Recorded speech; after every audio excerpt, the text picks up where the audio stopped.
सहाफ़त के चैनल को लाइक करें, शेयर करें और सब्सक्राइब करें। जी मैं कोट साधू राम का रिहायशी हाँ। साडा जमीन का तनाजा सी।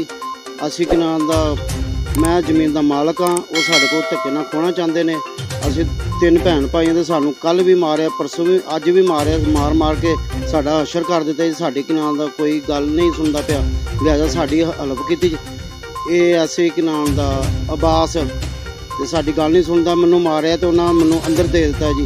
शाम नूं मेरे घर वाले आए ने, उन्होंने मैनू कढ़ाया तो फिर कोई साडी कोई गल नहीं सुन रहा, लिहाजा जमानत कराई। लिहाजा तुहाडी मेहरबानी जी साडी गल सुनी जाए। साडी फरियाद हुकूमत अगे या जो भी मीडिया के बंदे ने इन्हां दा मेहरबानी शुक्रिया अदा करना जिन्ना मेरी आके गरीब बंदे की गल सुनी है जी। मैं कोट साधू नाम का रिहायशी हाँ।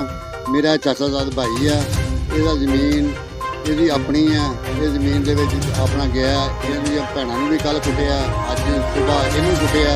लिहाजा अपना ये बास ASI असी टैलीफोन अपना 15 से कॉल की। अब्बास ASI गया, उन्हें आउंदे 752 करके इनू अंदर दे दिता।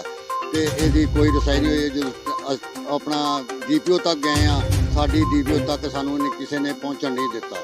हो सकता DPO साड़ी सुन लेंदा।